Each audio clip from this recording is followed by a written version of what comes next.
Don't do this, Pat. This is a bad idea. Hi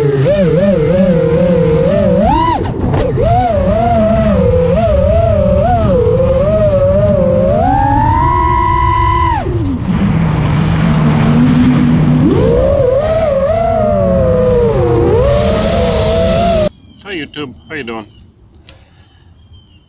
I almost gave up on running 5.5-inch props. I've been very happy for the most part, except I had a lot of trouble getting the jello out of my video.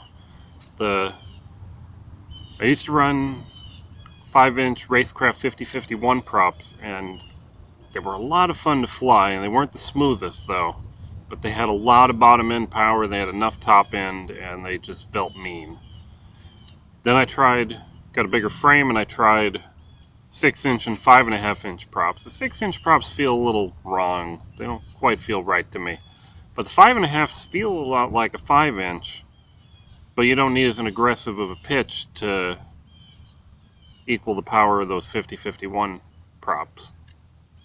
First props I tried were the HQ 5.5 by 4 by 3 props, and they felt nice. They felt like they had almost as much power or more as the 5051s down low, but I'll tell you, I was getting an extra minute of flight time out of these, and they just felt nice. Much smoother than the 5051s. But I don't know, all of them I've had are black, I noticed, so maybe it's just the black plastic, but these are very fragile. Bump them into the ground, you lose a blade,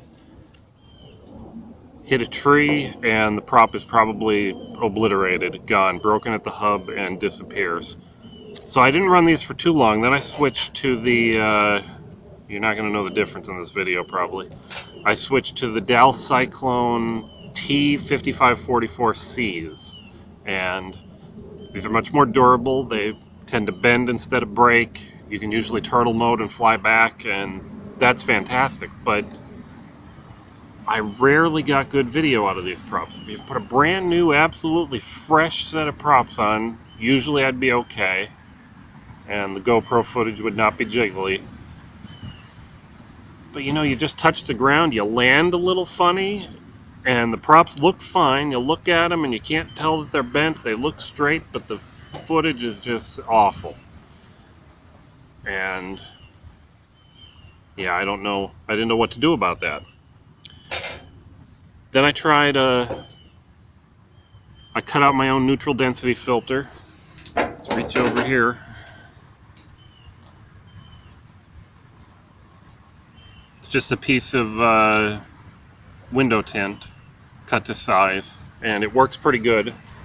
That helped a lot, but I decided to switch back also to the HQ props.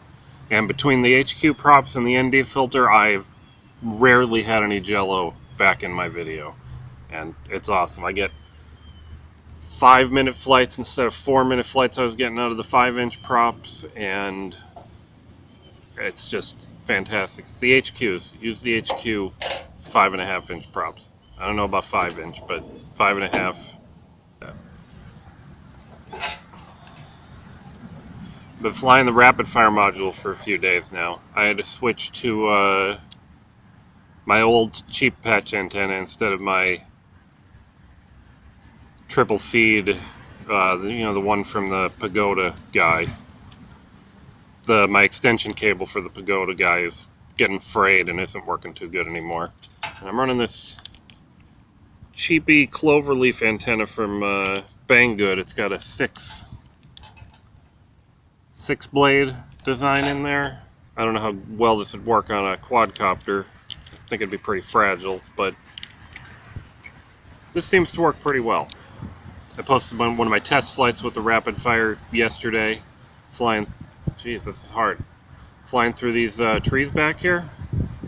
On the other side of them, there's got to be 100 feet worth of trees, 200 feet worth of trees back here, and I was about 700 feet back there, and my video was a little bit of static in it, but it doesn't blip out and jump around. It's much easier to fly than my RX5808 generic diversity module, a little Forge knockoff.